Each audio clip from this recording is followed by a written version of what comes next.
All right. Hello, everybody. Let's see if this is working. Let's see.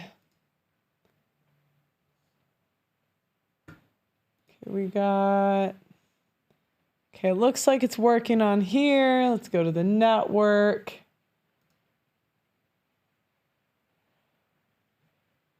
Okay, looks like the network is going. Okay, those are the two most important. Let me put in my headphones. Actually, let me do one more thing. I'll be back.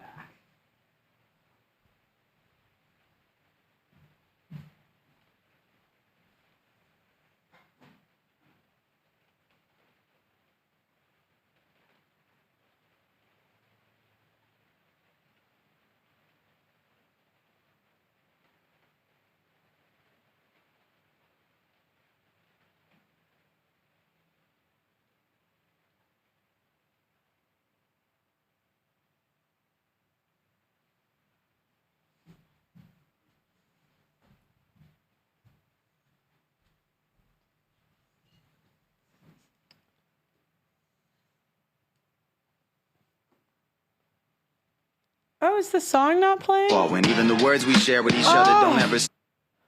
I thought the song was playing. Oh, I wanted you guys to listen to my mixtape. No! Okay, I'll play it. I'm gonna play it anyway. Okay. I have one more thing I gotta do, sorry. I've been shaking every day since I had to leave. It's not what I wanted, but you're no good for me. But it's 2 a.m. and I'm missing you. And I find myself calling you, saying, babe, come over, let's do this over. Come be my shoulder to cry on. Life really ain't been the same since you've been gone. 'Cause you're addictive. Side effects include missing you, loss of appetite, sleepless nights, and trust issues. You're high risk. I'm a love addict. This feeling is fatal, mentally unstable. You should have come with a warning label. You should have come with a warning label. You should have come with a warning label. You should have come with a warning label. You're in bed with someone else, saying you miss me. And I'm crying on the bathroom floor, wishing I didn't leave. This love is expired, but I still desire a refill. A refill. 'Cause you're addictive. Side effects include missing you, loss of appetite, sleepless nights, and trust issues. You're high risk. I'm a love addict. This feeling is fatal, mentally unstable. You should have come with a warning label.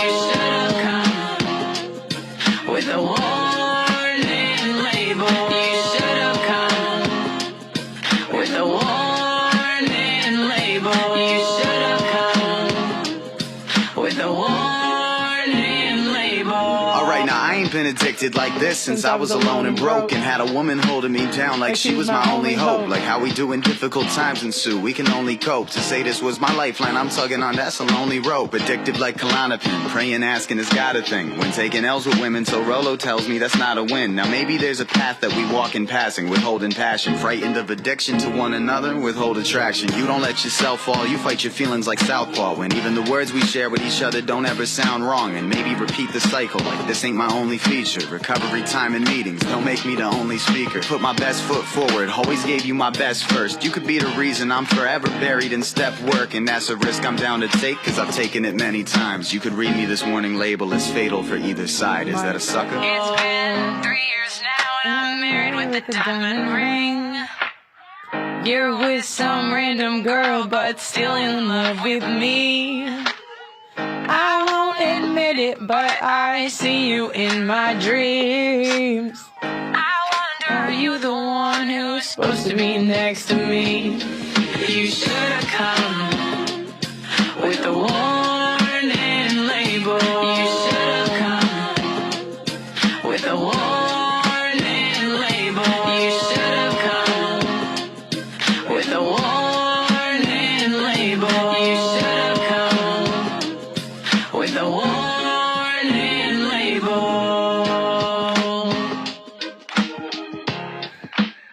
Do you know what? I actually don't need auto-tune. I filmed this like a couple of years ago. My voice wasn't as good then.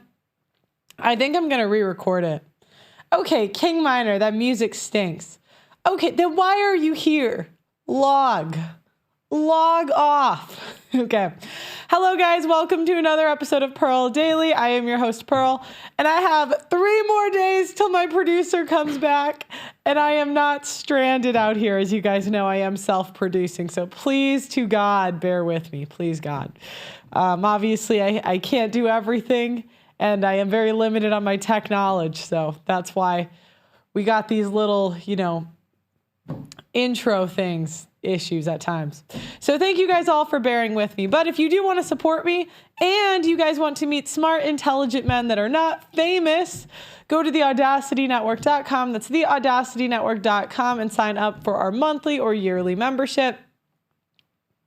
Friday, I'm raising these prices. This is going to be a very expensive program because you're going to get direct access to the smart, intelligent men in my network that I have met over the past 5 years. And I found that personally, the most intelligent people I know are not famous. And so they're going to give presentations on different industries. I'm very good at getting in touch with people too. So if you guys have a person that you want me to get in touch with and bring onto the network so you can directly ask them questions, please let me know in the comments and let me know on the website as well.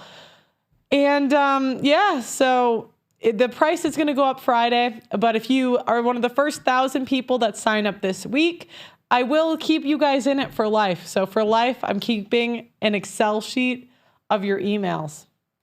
And so if you ever leave, I'll have that Excel sheet. All you got to do is email me from that email, and for life, you'll be in my program. For $10 a month, $100 a year. That's it. That is it.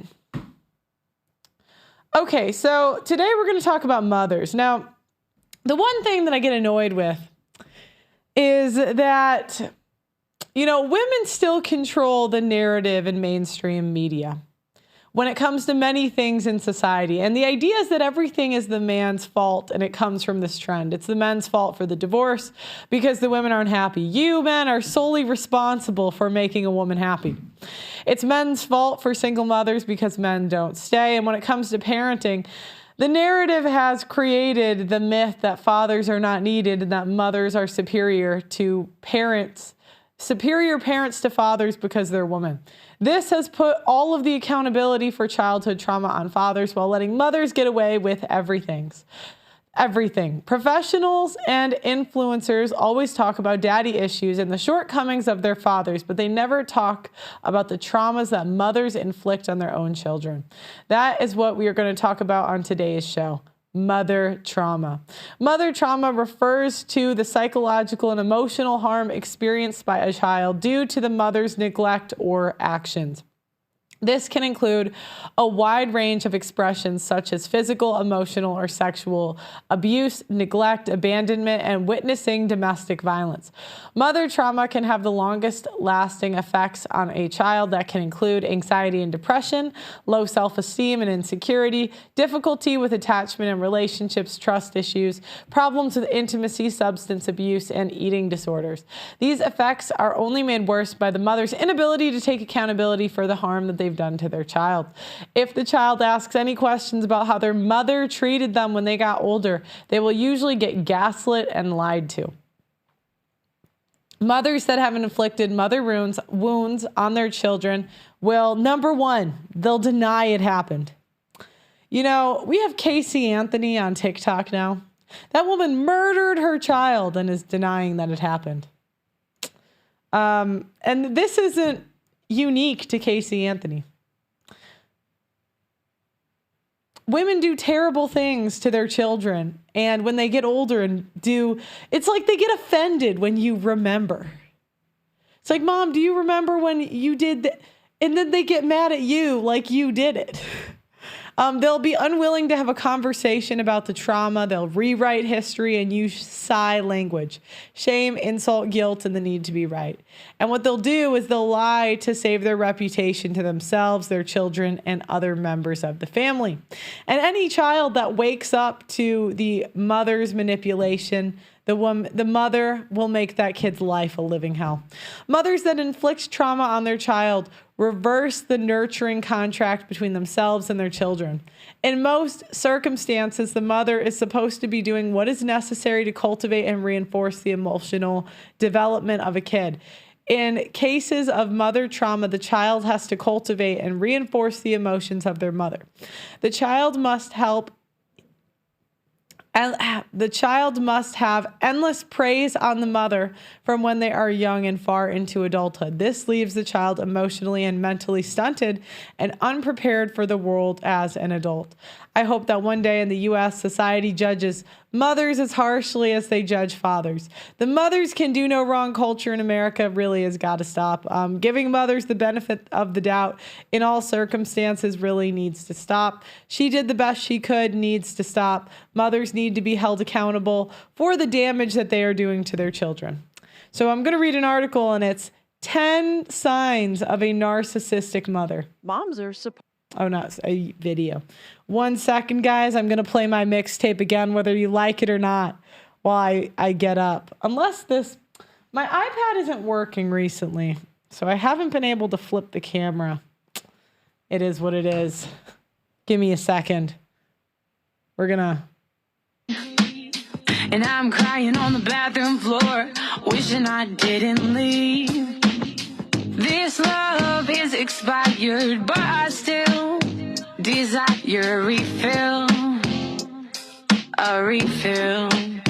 Cause you're addictive. Side effects include missing you, loss of appetite, sleepless nights, and trust issues. You're high risk. I'm a love addict. This feeling is fatal. Okay. Now here we go. Friday, guys, my producer is back. I'm so excited. Dear God, I have done the best I can, but I am not meant for this tech stuff. I'm really not. Supposed to be supportive and nurturing, but what happens when the very woman that should be your number one fan is actually your number one adversary? And if you're like most people, you slip into this confusing, guilt-ridden mess. And that's why in today's episode, you're going to learn the 10 signs that your mother is a narcissist. And these are the signs that every single one of my students has experienced, but just couldn't make sense of. But I want you to please note that Christianity isn't about just slapping a love label on someone and ignoring all the damage that they caused. And nor is our time together meant to be a mom-bashing episode, but rather, I want you to allow God to bring to light what the enemy is trying to keep in darkness. So in doing so, you can now have an accurate assessment of your situation and honor God in your interactions. So let's dive into the 10 signs. And I'm really curious to hear what you think about number 10. Number 1, she sees you as an extension of her. Imagine how someone would feel if they weren't allowed to have their own identity, weren't able to make their own choices without upsetting someone. In my world, that leads to a codependent, performance-driven mess. Narcissistic mothers often live their life through their children. Maybe mom always wanted to be the popular one, so she pushed you to always look pretty. Or she didn't finish college, so now you had to go on to some prestigious school so she can have bragging rights. And most of us moms like to be proud of our children's choices, but narcissistic moms take this to a toxic level. You're a reflection of her, so therefore, you must make choices based Narcissistic mothers care more about their reputation than the welfare of their kids. That's generally what it comes down to. on her preferences. Number 2, she's critical. Look, not all critical people are narcissists, but all narcissists are critical. And she likely has something to say about everyone and everything, and in doing so, positions herself as superior. And this can be through overtly criticizing someone or you for their choices, or passive aggressively making comments about someone else in an attempt to make sure to get the message to you. But ironically, if you have any criticism or complaint about her, you will get met with a toxic reaction, as you are now creating a crack in her fragile facade. And number 3, she has toxic reactions. Look, we can all overreact or react poorly from time to time, but narcissistic mothers will maintain this radioactivity as her MO. And you can likely predict that she will have a defensive, stonewalling, victim-like reaction if you attempt to bring anything to her attention that she doesn't want to hear. And narcissistic mothers cannot and will not look at themselves. So if you challenge her delusion, the response will be radioactive. Nothing is ever her fault, and if you ever try to argue otherwise, you will get met with the victim and martyr. Number 4, she lacks empathy. Narcissistic mothers will fake empathy with their sweet, high-pitched voices and their feigned sincerity, but it's all an act. When push comes to shove, she can't fake it anymore.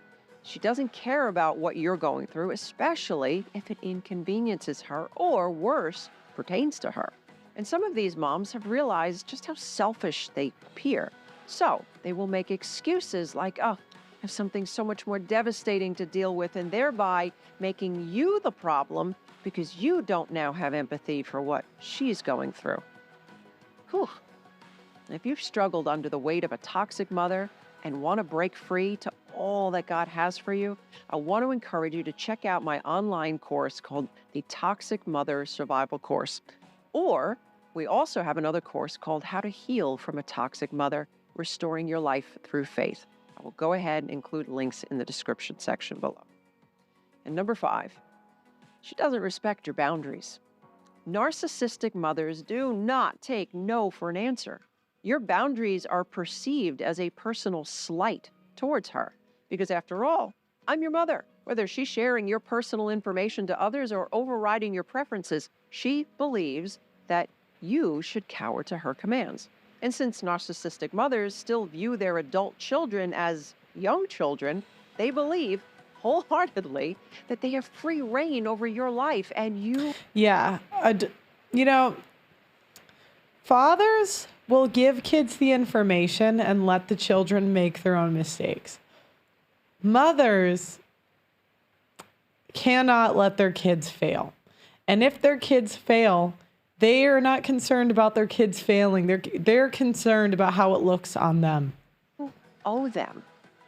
And here's where you're going to get met with a manipulative comment like, you're supposed to honor and obey me, or what kind of Christian treats their mother? Oh, that one triggered me. You're supposed to honor me.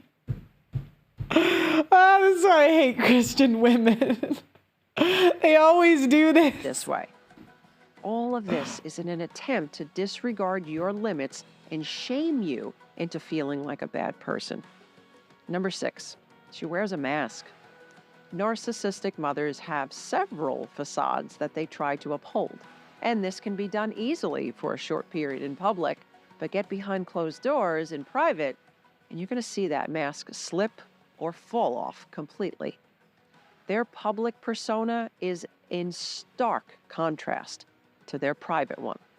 And this is why it makes your skin crawl when you hear people say, oh, your mother's so great. Oh, she's so sweet.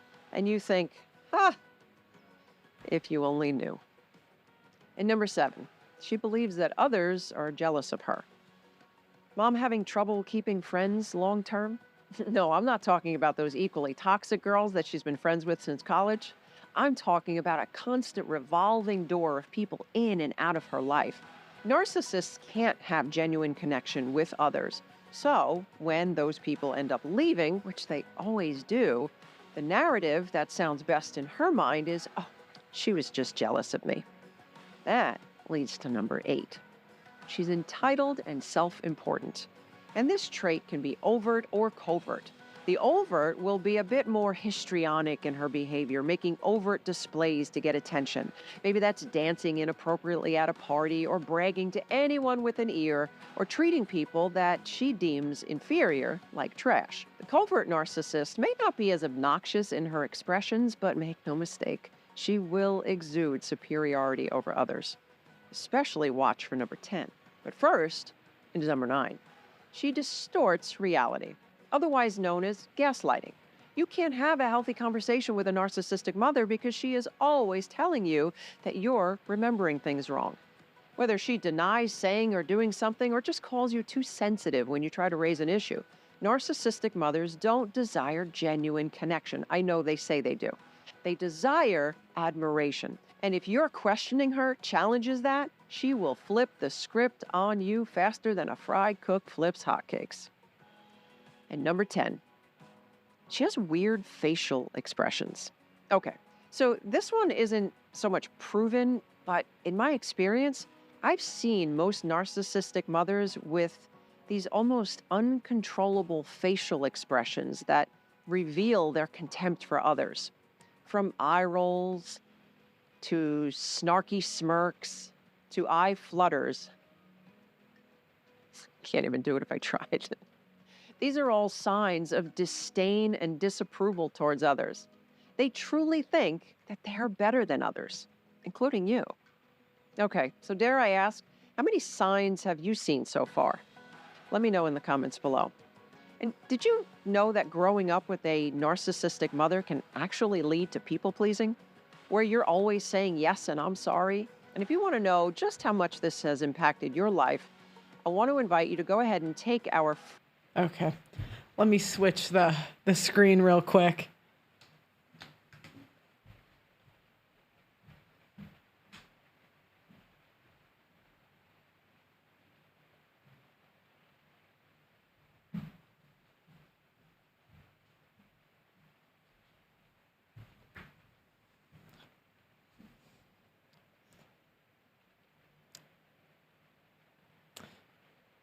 Oh, dang it. It's another video. Hold on. Hold on, guys. Sorry.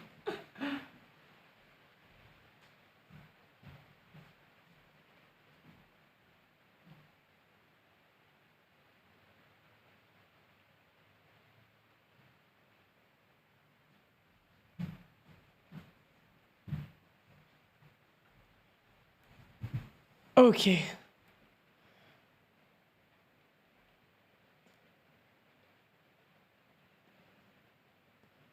Is this the same one or this one? Okay.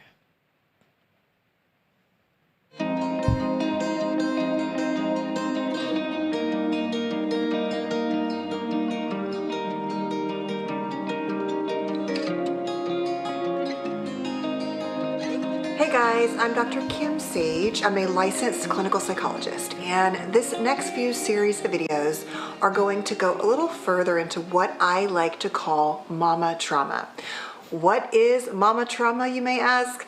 I believe it is really what happens to us when we have parents, and oftentimes our primary caregivers, who really do struggle with disorders like borderline, narcissism, their own wounding or mental health issues, maybe trauma issues.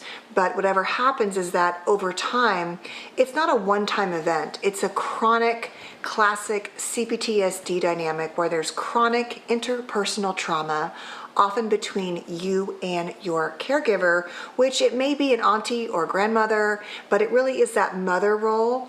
And I'm going to make other videos on what I call papa trauma, which is about trauma with our fathers, but I'm going to finish out this part with mama trauma. So before I get started though, I'm a clinical psychologist, and this channel really focuses on attachment, relationships, childhood trauma, and there seems to be a real interest in terms of understanding our primary caregivers and the wounds they can create in us as children, especially if they are people who struggle with their own disorders.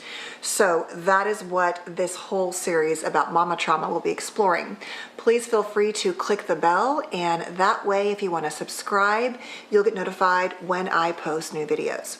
Okay, so this video is really about the top 7 signs, if we're talking about, do I have mama trauma? What does that really mean? There's a certain sort of description of the way we engage with a parent who has chronic, relationship issues, being parents who are consistent and stable and available. No parent is perfect, as I literally will keep saying. We all screw up sometimes. But these are parents who can say hurtful things, who can do hurtful things, who are unreliable. And I'm not talking about, like I said, in a certain period of time where we all are struggling. But when you look back over your childhood, there's like a certain way you would describe the relationship. And the odds are very good today you're still in the trauma bond with a parent like this. So if you are wondering, do I really have some mama trauma? These to me are the signs. The first sign is that you would describe your parent, your mother role as challenging, as crazy, as difficult, as unreasonable, as unpredictable. And that would be a label you would use to describe the majority of the time with them. Now, not all of the time with them. As I've said in the videos about borderline moms, with borderlines especially, there can be more of that good love, that good relationship, and so it can feel confusing because it's not always bad. But when you step back and look at it and you start to really understand what healthy parenting looks like, you would describe it as sort of these, labels of, crazy, unusual, intense, challenging, difficult, and things like that. So your mom in general is not the easiest person for probably anyone to deal with, but it especially was not easy for that relationship between the two of you. The next one is that you have a deep core sense of not being good enough, and that is often driven by your perfectionism, being overly critical. I think we all struggle with some degree of worthiness. I mean, it's just part of life and the culture we live in. But if you had a parent who actually told you repeatedly that you weren't good enough, that something was wrong with you, that you were a bad child, and they're still telling you things like this, right? There's never been any change. That might be a sign that there's some trauma in there, especially as related to the worthiness and attachment security that can really help us not feel so much that way. The next one, number 3, is that her love hurts. Her love hurts mentally or physically or emotionally. There's something about the love with her that has a deep wound inside of it. It's not simple. It's not pure. It's not easy to express and understand. And so there's a wound that exists. And the love with her, even if it can be really good at times, it can also be deeply, deeply wounding. Number 4 is that you have some, likely symptoms of CPTSD, especially as your chronic trauma. Therapists just make up words. She's on to something, but damn, CPTSD relates to the parenting relationship with your mother or mother caregiver. And that includes everything I discussed in this video, from autoimmune and chronic health issues to mental health issues. It really does vary. There's a lot of things that can go into and manifest in CPTSD. But if you think about the relationship and its chronically difficult nature with your mother, there's a chance you may have some mama trauma. And that really goes into the next one, which is you may actually have physical and mental health symptoms that are ongoing, that are chronic. Everything from these sort of disorders that we can't seem to get a hold of, that they require ongoing treatment and that you tend to and or repeatedly go back to and struggle with, as well as I was saying, what we might find in sort of typical stress-induced chronic medical and physiological health issues. Number 5 is that if you had a mom who, for the most part, you've been embarrassed to tell other people about the things that she did to you, that she said to you, that she did or said to your dad or your siblings, there's just this sort of cringy, uncomfortable nature that you don't really want to share because, for the most part, you don't hear people saying things like that out loud, and or you're embarrassed of the way that she talked to you and treated you. There's a chance that because of her own difficulties and maybe lack of boundaries, insecurities and her own inability to manage herself, that the way she treated you that was also hurtful or embarrassing is something that you don't want to share with people. And all of it just feels really uncomfortable to think about telling someone else what your childhood with this parent was really, truly like. And that's the thing. There's so many, like, when you talk about your father, you can talk about his flaws and his strengths, and the dads, I mean, they'll usually agree with you. The mothers, though, it's like if you say anything, even remotely, that may piss them off, it is like World War III. I also want to say thank you to the people that have signed up today.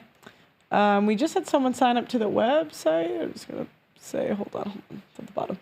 Okay, thank you to Ben. Thank you. You got a yearly membership. Guys, we are so close to covering my producer's salary. I might cry.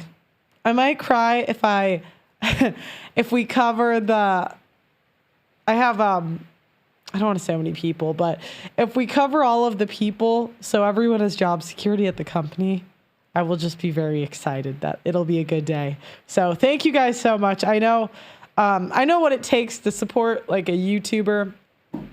And I mean, it would take a lot for me to download a different app. And, but I really see a future with this app, to be honest. I really do. I want to take all of the writers that have been like driven out of Hollywood and all this Me Too stuff. I really want to bring back 90s humor. And, yeah, thank you guys for helping me. I couldn't do it. I seriously couldn't do it without you guys. 6 is that you never feel deeply and truly seen or heard or validated by her. Now, this may be a sort of narcissistic thing where, you know, as a result of her narcissism, you are an extension of her. And so when you are achieving or when you're being good, you are the good child or the golden child. And, you know, when you're not, she rejects you. Or it just could be that at your core, you never felt truly seen or heard by her.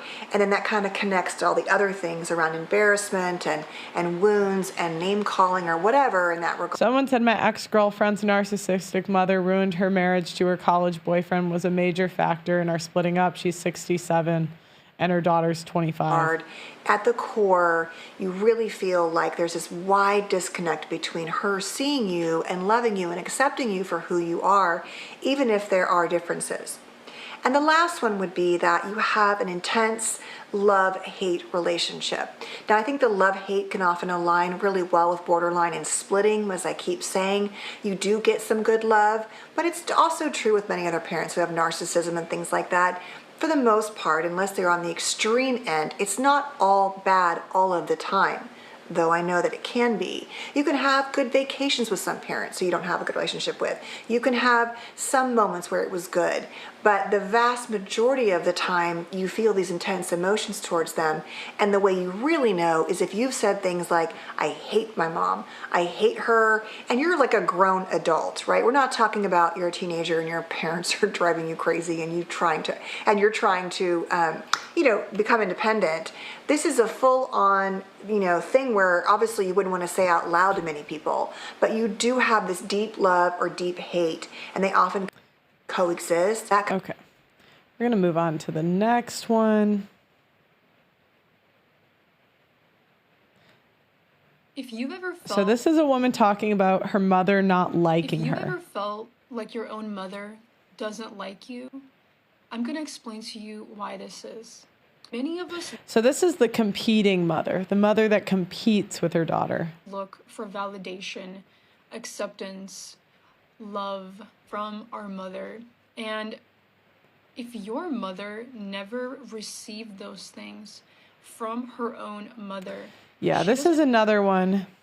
Women's behavior is always explained, right? If men behave badly, it's never explained. And right now what she's going to do is she's going to say that the mom's behavior is because her mother did something instead of her choices. Doesn't know what those things look like.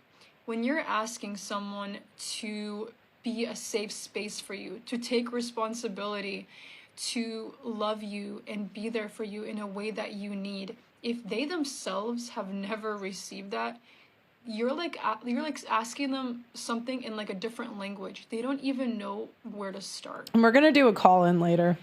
And the reason a lot of mothers don't like their children is because they're mothers. They also can't take that their time in the sun is over. And they keep trying to extend it. You know, now we have these old ladies in like movies and stuff. Didn't like them. And this is a very difficult and real truth that is in the area of generational trauma, because if your grandmother was someone who herself Someone in the chat, if you guys want your chat spread, you have to go to the website, you download the app. When I'm live, and I do read the chats on here. Steve likes the song. Thank you very much. Thank you, Joel. He says, I'm managing the studio okay. Fazal said, women never forgive or forget, even though each and every one of us came out of one. Anna says, can we gift a membership that can be given to someone at random in your audience? I know you can gift a subscription if you look at the top. I don't know if it can be given at random, but if you get someone's email, I think you can send it to them. Thanks for asking, Anna. The mothers treat their daughters the worst. The first person to call a young girl too fat, too skinny, dressed like a slut, you look like your deadbeat dad, it's the mom. Had trauma, herself didn't receive that safety, love, validation, emotional support from her mother. She couldn't have given it to your mother. So your mother ended up having a void within her that was never filled. And now that void is filled with trauma, pain, and suffering that she doesn't even know how to look at if she hasn't self-reflected. So how do you expect someone who has never received what it is you're asking for to give that to you? The only person that could fulfill that void within you is yourself. You can't ask someone who's never gotten love to love you, because they don't even know what that looks like. You are the only one that can fulfill that void within you and validate yourself. This woman has a transactional mother. I have a transactional mother. She's not going to text me to see how my day is going or how I'm feeling. She's not going to inquire about how business is going this week and whether or not I'm happy in my role as a therapist and life coach. She's going to hit me up because she needs something. She's going to text me, and when I open that text message, even though I may want to hear, I love you and I just wanted to say that I miss you very much, it's going to be like, hey, can you buy this off of Amazon for me, even though I've showed her 10,000 times how to do it herself. She's not going to prioritize me when it comes to holiday season because she has things to do and she values other things more than she values family time. After all, she's a business owner, so holidays mean big money where she's at. So why would she take off to spend Christmas and Thanksgiving with her only daughter? I have a transactional mother. That's how she is. It's who she is. And I no longer look at the way she is as a reflection of who I am, because I have a lot of heartfelt connections with wonderful people who see me for who I am. They don't see me as a butler or ChatGPT. My mom treats me like I'm ChatGPT. She comes to me with questions and she expects answers. And God forbid I ever make a point that she doesn't connect deeply enough with me, she's going to say, I don't know where I went wrong. I did everything I could, blah, blah, blah, blah, blah. She should have hired a butler, not had a daughter. What's worse is I have a transactional mother that has a better relationship with my brother. But I already made a TikTok about that. I'm not going into detail with that. I'm making this video because I have 16 messages and I felt super overwhelmed just looking at it. And then I reminded myself, I have a transactional mother. I can respond when I'm ready to. If you can say that you have a transactional parent, I pray you have similar boundaries where you realize, I ain't got to respond right now. I'm not ready. I don't feel like it. I will come to you when I'm ready. I hope you have a similar boundary. I hope you don't feel pressured to respond right away. You are not ChatGPT, babes. You are not ChatGPT. Make sure, no matter how transactional your parent is, whenever you feel that guilt, you remind yourself that it's only because you're familiar with having to respond in this way. They raised you in an environment of urgency when they had a need because they selfishly wanted you to meet that need. Instead of realizing I don't have everything I need to parent properly and I need to figure out a way to make up for this and compensate for this, they made it your responsibility. And that's why a lot of us became adults at early ages. I have a transactional parent. I know all about it. If you need help creating some boundaries and processing some of the feelings you have around having a transactional parent, hit me up. I have some slots available. Okay, the mother is the victim in every story. Look, you need to understand that your mother will always be the victim in the story between both of y'all. So if you try to hold her accountable, if you try to tell her how she's hurt you in the past, because of maternal narcissism, because of her narcissism, she is always going to be the victim in the story. And let me tell you why. Because of this perspective, and because she has the title of mother, she's always right. And she knows best because at the end of the day, she's the mother. So when she is confronted with issues that she may have caused, she cannot see past, like, how could she be the problem if she is a mother and she's always right and she did the best she could. So this leads her to portray herself as the victim in the story between both of y'all every single time. And it makes you look like the ungrateful child who is challenging a mother who was only doing her best. Yeah, mothers always are the victims. Here. 3 things a narcissistic mother does that cause you trauma. 1. Behaving completely differently in front of others compared to how she behaved in private towards you. That's the thing. They'll have like 2 Even personalities. people wondering why you're so unpleasant towards her and thinking you're ungrateful. Number 2. Creating splits within the family by assigning roles to each of the children. The golden child, the scapegoat, and the lost child. Number 3. When something bad happens to others, instead of offering support, all attention focuses on her, and somehow the story becomes her person. Anna says it's good to sort out your shit and improve yourself, but keep that process in your head. We don't need the transactional diatribe on TikTok, ladies. Hey, don't listen to Anna. I need these for my show. Anna, hush. Have you looked in the Jesse Lee Peterson videos on this topic as well? A lot of callers report the same stuff when confronting their mothers. I've seen a little bit, but you can feel free to send me stuff. We're going to do a call at the end of the show. I don't love my mother. And whenever I make that statement, it ignites a ton of people and a ton of judgment. She brought you into this world. You know, I owe her gratitude. I owe her love. When the fact of the matter is, she owed me safety and nurturing and love. This little girl, the only thing she ever experienced in connection to her mother, the only thing I ever experienced in connection to my mother, this is the thing about anxiety. Boomer mothers did a terrible job as parents. And then they're mad at the kids because the kids don't like them. And there's like whole articles about kids ghosting the parents. Fear and absolute terror. And that was the result of the emotional violence, the emotional abuse that she perpetrated against me. So no, I don't love my mother because that's not what she grew between us. And I wish I did. And I wish she had. Emotionally absent mother. I'm an emotionally absent mother. What's that mean? It means that I'm insensitive or unaware of your emotional needs. I seem like I'm an involved parent.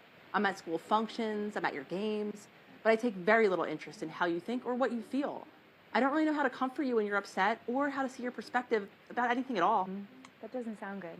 She said that doesn't sound good. No, I disconnected from my emotions years ago.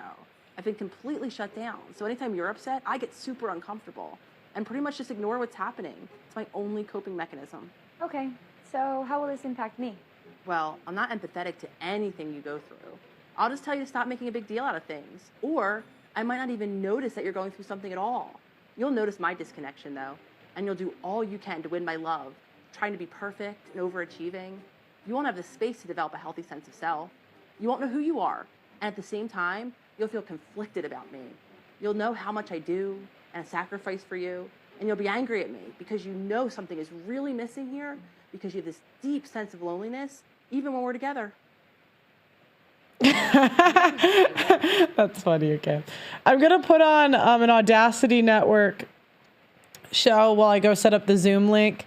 This is another woman Please. Dang it. Come on. Okay. Well, this is another woman I kicked out, but I guess I guess I'll put on one from this because I can't log in while I'm on. I can't switch the cameras. It just is what it is.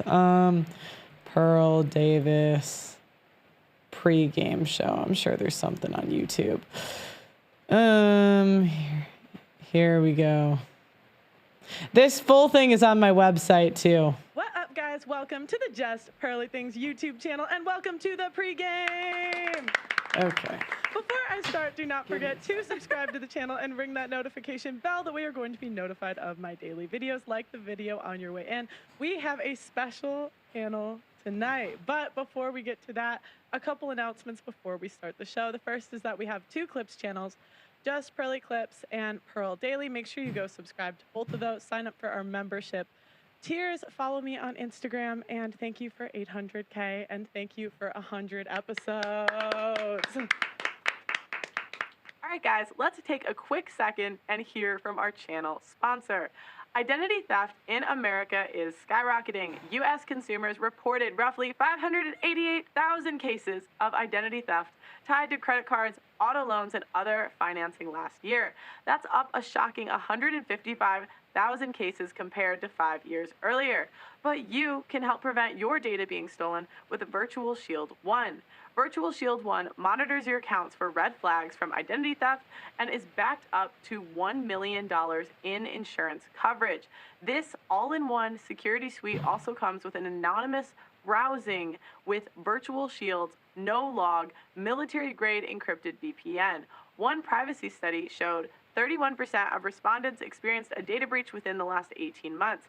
Imagine the peace of mind you'll have knowing Virtual Shield One is looking out for you. Virtual Shield is available for Android and iOS mobile devices as well as desktop and tablet.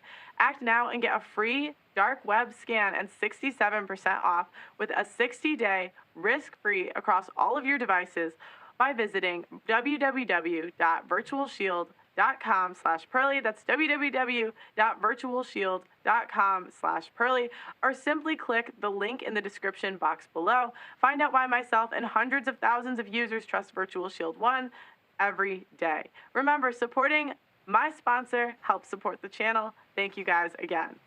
Okay, so why don't we go around and have everyone on the panel introduce yourself. Say your name, your age, your relationship status, where you're from. All right, guys. I just emailed myself the Zoom link. I'm going to have Doug is going to call in. Or we're going to put in the chat. So if you guys have a mother story, tell me about your mothers. And if you come in to tell me your mother was an angel, this just isn't the show for that. Please stop. You know what I mean? It's like, I hate it when someone comes in and it's like their life mission to tell me. You guys have a mother story. Wait, hold on. Their mother was perfect. I'm like, okay. Let me put this on the website too. I'm going to put it over here. On this computer. Sent it from this email.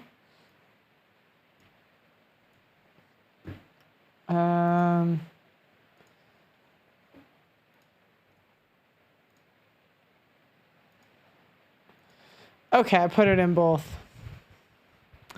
Yeah, so tell me your mother's stories. What's been going on, guys?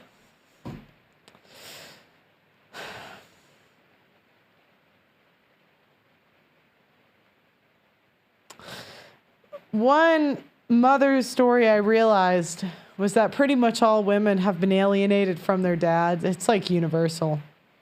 So I had one friend growing up. The story was always that her dad was this evil monster, right? And he would get deployed for like 9 months at a time. So that was the only story we had. Turned out this hoe was cheating. Yeah. Sounds about right. Yeah, she was cheating, you know. Hey, Doug, how's it going? Do you got a mother story for me? Yeah, so if anyone's been on any other live streams on my channel, or actually I told this on Pro's channel multiple times, but I'll tell it again. So, you know, I'll say it.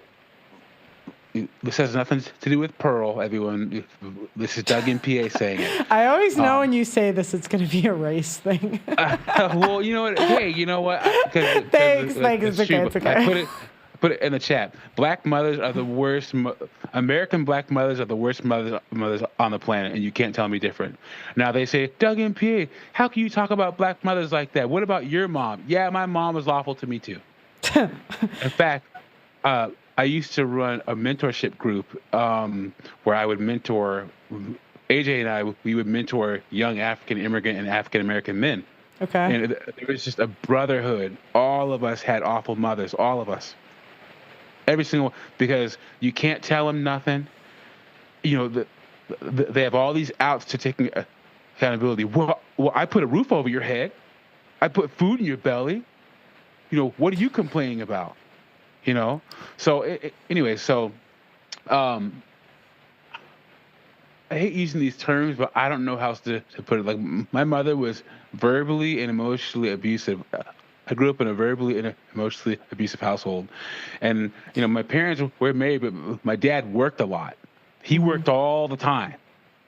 My dad was high value, and so we were literally left at home with our mom, and like our mom, it's like. Well, first off, we got spankings when we were young, but you know, I'm a twin, so we probably deserved it. But anyway, but right around like middle school and high school, my mom was just awful. She said the worst things possible, and it was just awful. The worst thing that all of the tactics that you said in your monologue, my mom did it. Shame, insults, guilt, the need to be right, lacking. What was the worst one? Like, is there one that like sticks out to you? Oh yeah, like maybe a specific story you have. The I wish you were never born all the time. She would say that. Holy shit. Oh yep. Yep. She'd say all this stuff, and you know, or all the. It was just awful. Or you know what's the worst when they say? Moms were. Sorry, go ahead. Huh? It's like the worst is when they like think they can do anything because they gave birth to you. You're like, it's one day. Yeah. That was one day. Go ahead.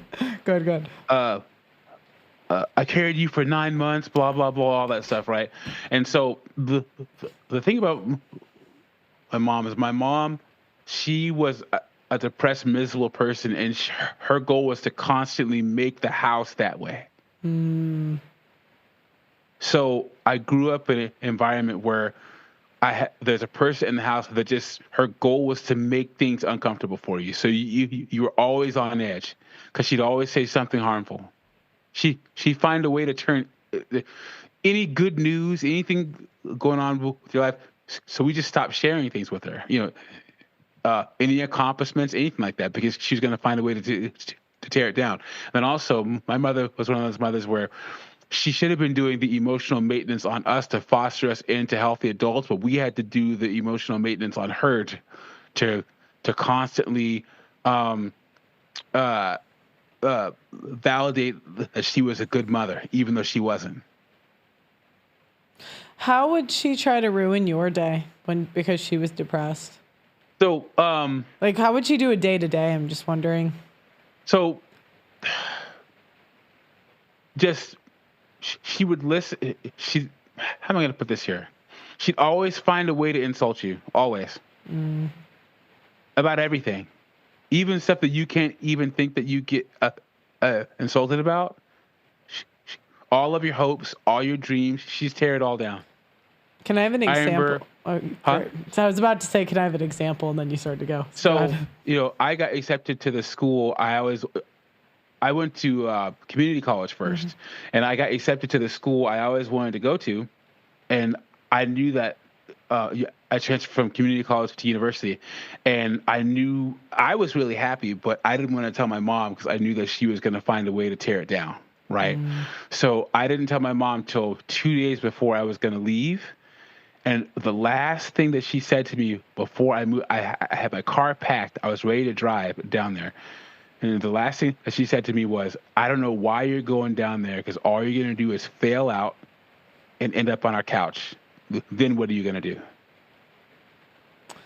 And it wasn't like you don't seem like you were a bad student in high school. No, Like, I wasn't. yeah, like it doesn't seem like you seem like a pretty responsible person. So I ended up moving across the country to get a job because I moved back in with my parents after I got my graduate degree, and my mom was doing the same thing. And I literally moved across the country because my mom was just too much, right? And the day before I left, my mom asked me why I was leaving, and I said, it's because of you, because I hate you. You're just awful to me my whole life. And then she said to me, you guys ready? She said, I hate you when you're here, but I miss you when you're gone. wow. And that summed up my entire childhood with my mom right there. Right? So, but there is a part 2 to this story. So my parents ended up divorcing after like 30 some odd years. And my mom had never lived by herself ever, because she went from her parents' house to the military, and then she got married, whatever. So she was living by herself, and then she started going to therapy. And she called me up out of the blue. And first off, my mom never called me. I was like, hey, what's up? And she's like, hey, could I talk to you? She's like, yeah. I said, yeah. And I was expecting the usual BS. And my mom's like, I want to apologize for being so terrible to you your whole life. And I want to apologize to all you kids because I was just terrible to you. The reason why I say the term scumbag is that's what my mom said. My mom said that she was a scumbag to me most of my life. And then, guys, she had a bulleted list of events in my life that she wanted to apologize for. So remember in 3rd grade when I did this to you? Remember in 5th grade? I didn't know women could apologize. Yeah, I didn't either. Wow. I didn't either. So she said in 5th grade and 7th grade, like she had specific situations. Oh yeah, yep, and then so it was about 45 minutes because she went down the whole list, and I was just speechless. And then she said, "I'm gonna spend the rest of my life trying to make up for the fact that I was so terrible to you." And she's been doing it, guys. I literally have Mom 2.0 right now. She is a completely different person than she was when I was young. She actually did the work. I remember one time we were talking because she was trying to act like nothing happened, and then a couple times I just unloaded on her and just let her know all the terrible things she did to me, and she just sat there and just took it. And so now her and I have a great relationship, and I can't believe it, guys. I really can't. Like she did the work to try to and she's doing the work right now to try to be a better mother to all of us kids. I can call her and talk to her now without having to worry about stepping on a hand, on a landmine. Like she's emotional. She apologized. She took accountability, and I have Mom 2.0. I have Mom 2.0 now. Now, the biggest problem is I meet a lot of guys who aren't where I'm at yet, and I feel so bad for them because it's some heavy weight, guys. It is some heavy weight. When your mom is an absolute scumbag, it hurts. And it doesn't get any better. All you can do is just get used to it. Yeah. And even that won't happen. So, I consider myself fortunate, from when I was 35 and forward, my mom has been a completely different person. But the first 35 years of my life, she was the worst person in my life, just absolutely terrible.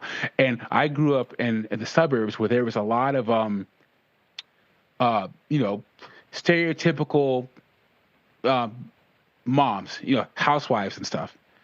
And I would go to my friend's house and see how warm and nurturing their moms were. And then I'd go home to my house and, my mom's a demon. Right. And it's like, it's not fair. Why did I get stuck with this? And so, I consider myself fortunate that my mom has done what she's done, because a lot of people will never get that. And guys, a lot of people will say, whoa, your biggest problem is you keep wanting from your mom what she's never going to give you. But that doesn't make it any easier. It's your mom. Like your family, your mother and your father and your family, it could hurt you like nobody else. Mm. So, but yeah, my mom did the actual work. She still has a little. It comes out a little bit. I still have to have social boundaries. But yeah, for the most part, Mom 2.0 is in full effect. That's crazy. I wonder, has anyone else had that happen? Call in if so. Who are the Barretts? Someone says interview the Barretts. Have you heard of them? You said there's someone else on the line? Yeah, and just let me just reiterate, guys. Like I said in the chat, black mothers, not all but most, are the worst mothers on the planet because you can't tell them nothing. They're strong, independent, blah, blah, blah. And 55% of violent crimes are perpetuated by black people. It's true. It's a stat. But the reason why is all these single mothers, guys. All these B-dub single moms. And it's sad. Everything in the black community comes from single mothers. All the bad things come from single mothers. So, guys, if you don't have any children, even if you do, stay away from single moms. Don't date them. Don't sleep with them. Don't marry them. Leave them alone. Anyway, the next person is JC Jackson. Are you there? Unmute. Hey, yeah, can you hear me? Yeah. Hey, JC, how's it going? It's good to be back. But say I had a pretty bad mom as well, but because he brought up the race, I'm white, so it was a white mother. So this thing is not race exclusive. I grew up with my mother was all the stereotype things, but the worst thing about it was probably the two-facedness. Like my mom did the whole stereotype where when friends and family come over, she was very, very almost too perfect, and when they left, that's when the trouble really started. So I heard all the same things like he said. I think, but say I left home at 17 mainly to get away with her, joined the military and left at 17, and she hated me for that. But say I'm 32 now. I haven't gotten Mom 2.0 yet. I'm hoping that happens because she still behaves the same way. Yeah. But I would say the worst thing that happened to me, because all the stereotypical stuff happened to me, where they scream at you, they every once in a while they'll hit you. They'll make sure any day you have off of school as a teenager is filled doing chores or her just running around the house mad. But the worst thing that probably happened was when I was an adult, and my grandfather, so my mother's father, gifted her land, put a house on it. And she, for some odd reason, was dating this guy and wanted to move in with him. She twice divorced, not no third marriage yet. I can see why. But she said, okay, well, I don't want this house anymore. And I said, okay, well, I will take it over. It's on my family. It's on my family land. It's on my grandfather's land. Grandfather's done nothing wrong. So I took over the mortgage. I started paying it, but it's still in my mom's name because she ain't signed anything over to me yet. She sells it to someone else after I've been paying the mortgage and stuff on it. Just sells it and just announces it at a family meeting. Like, yeah, everybody knew. Yeah. I told JC. Yeah, he was aware I was going to sell it. No, I did. I got blindsided. And the couple's right there. It was a gentleman and his wife, and the wife was pregnant. So like I couldn't flip my shit in front of a pregnant woman. That'd be inappropriate.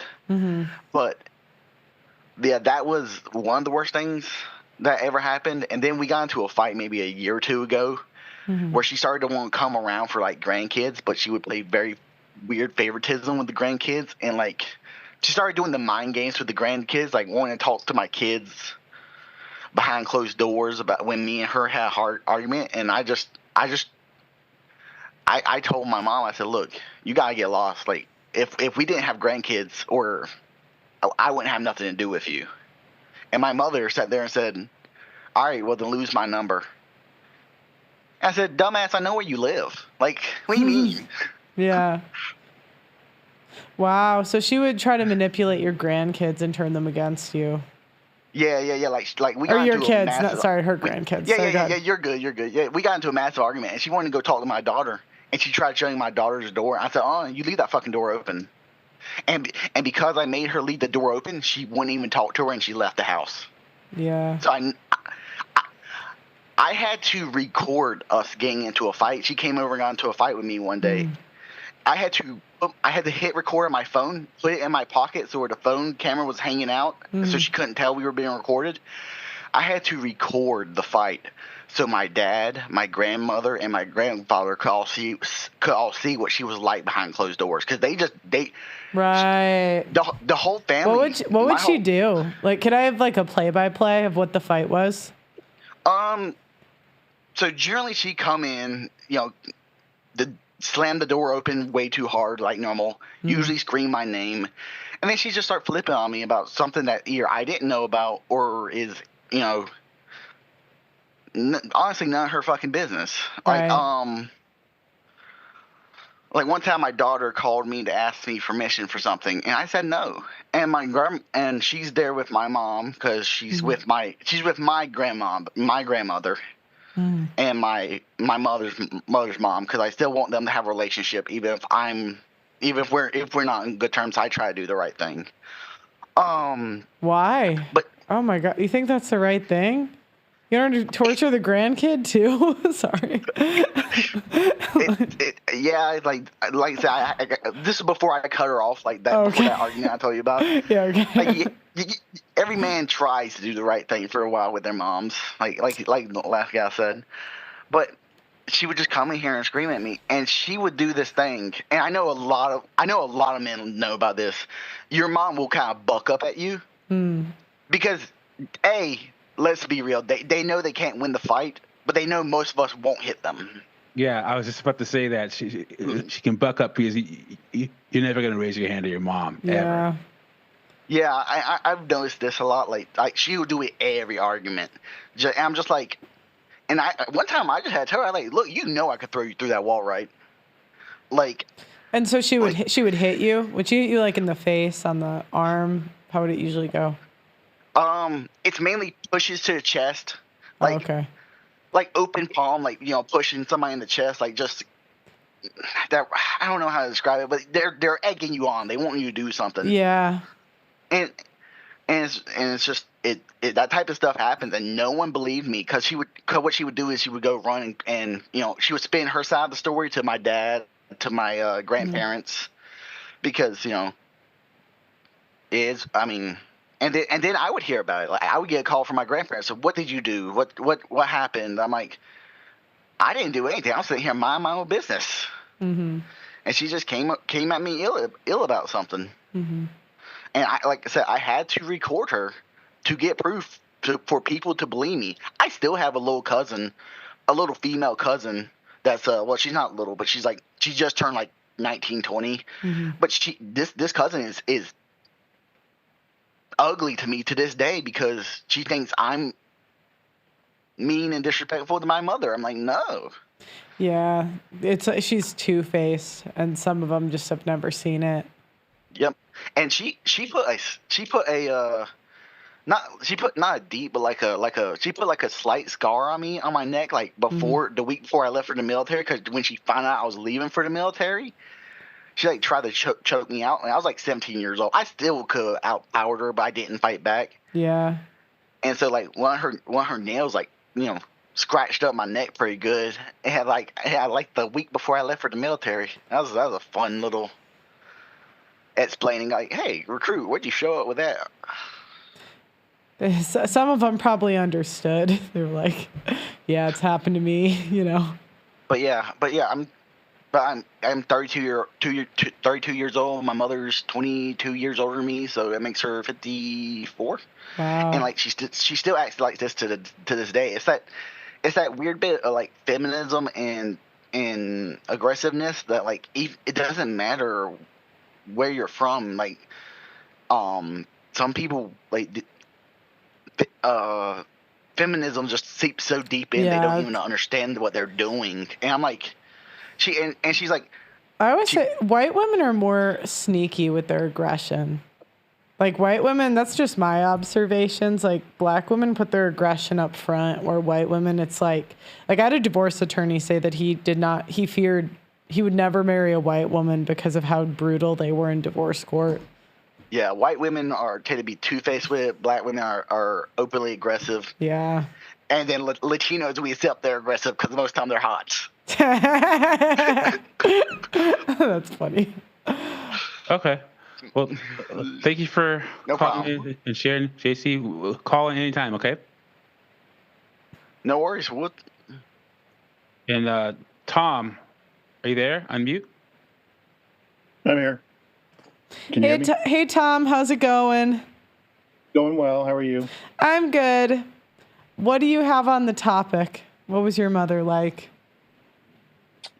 She enjoyed violence, physical. She enjoyed it.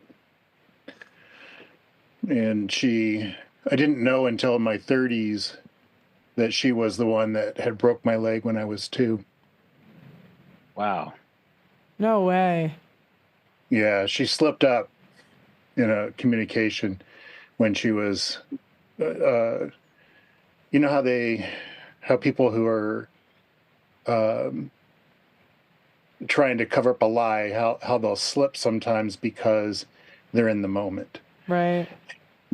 She was carrying on about something about her victimhood and how my dad was always cheating on her and whatnot, and how horrible it was for her. And then she slipped and said, and then that's what caused me to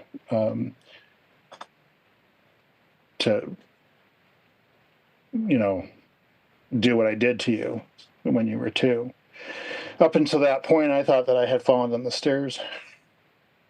Wow. Tom, did you ever go through, so was she physically violent your whole childhood? Yeah. Or did you ever get to the point where she, especially when you got older, you got taller than her or whatever, where you did the catch the hand, where she tried to hit you and you caught her wrist? Did you ever do that? Yeah. I knew it. Most of my friends who had violent mothers, just one day you realize she takes a swing at you and you just catch her hand. Oh my gosh. Yeah, that happened. Go ahead. Yeah, I caught her hand, and then that was the one moment my dad stepped in. So I thought my dad up to that point was just scared of her or something. But he was enabling her. And at that moment I figured it out, because he said, well, if you don't hit a woman, and if you hit your mother, because I was holding her hands and she was like really hard trying to get out. And he told me to let go of her, and I said, well, she's going to hit me. And he said, you don't touch a woman, and if you do that, you're going to deal with me. And my dad at that time could have took me, because I was 14 or something, 15 maybe. No. What did your dad do for an occupation, if you don't mind me asking? He was a scam artist. Oh, okay. Sorry. I wasn't expecting that answer. Sorry. Okay. What did he scam people on? And he always had some sort of a entrepreneur thing. Yeah. So they did things like Amway and Shackley and stuff like that. Yeah, multi-level marketing. Yeah. Yeah, and then what he would do is he would start businesses, and then it was like my job to work the business and try to figure out how to make it work. As a teenager, no. So usually it was involved with him just telling a big story to somebody that had some money, and then taking their money and then not doing anything. He got he took my money too. We couldn't pay the rent and stuff, so I went to work very young. And that's how he enforced it, was my mother would come and just physically take my money from me. So do you still have a relationship with your mom at all, or did you have to end up cutting her off? After the incident where I found out that she had broke my leg, I figured it sounds strange, but it didn't dawn on me until then that I wasn't the problem. Wow. So you were in your 30s when you figured it out? Yeah. And I started figuring it out in my 20s when I had kids. Mm-hmm. and your kids reach these milestones and you're like, oh my God, she was doing X, Y, or Z at this time. I can't imagine doing this to my children. Mm-hmm. And then you're like, okay, well, maybe I was just an exceptionally bad kid. Well, and that's what she said, of course. She would refer to me to the rest of the family as the black sheep. And I was the reason why. Did you ever go to therapy and had that to help you figure out it was not normal, or was raising your own kids the catalyst where you really started to figure out that what you went through wasn't normal? Because it's usually one of the two. It's my ex-wife. Okay. I married kind of a combination of my mom and my dad, which is the worst of both worlds. Wow. And so, and as people who've gone through this know, that's what you do. You subconsciously, or I was subconsciously trying to fix my parents by marrying the traits that they had. And so I found out the nice thing about the whole situation is that my ex-wife trained me in life. Like I found out everything through her, all of the actions that she took, because now I'm an adult and I have when I'm married to her, I have autonomy, and I could see everything that I was, and I could go out and make money, and I could go out and I could negotiate and take a nonviolent approach to arguments. And I learned through that if somebody enjoys violence, they will engage in violence, and it doesn't matter how you approach. I'm going to ask you one more question. So, did you deal with a whole lot from your girlfriends, like a whole lot of foolishness from your wives and girlfriends? Because situations like that, it kind of raised you with the mindset that you should, like, the virtue of a man or the virtue of a person is just enduring. Were you one of those kind of people where you just endure? People would say, how are you so patient, or how do you put up with so much? Were you one of those kind of people? I was a complete simp. There you go. I knew it. That's what And happens. it was primarily because I fell for my mom's victim stories. If she hadn't, something hadn't happened to her, or if my dad wasn't such an ass or whatever, then everything would be fine, or that she wouldn't have to do these things. And I for example, I thought she was a clean freak growing up, because she had me clean the house. My family was 6 people, and I was the housekeeper for the entire family. And she would come home and with this bright red carpet and cats with white fur, and the fur would show up really easy.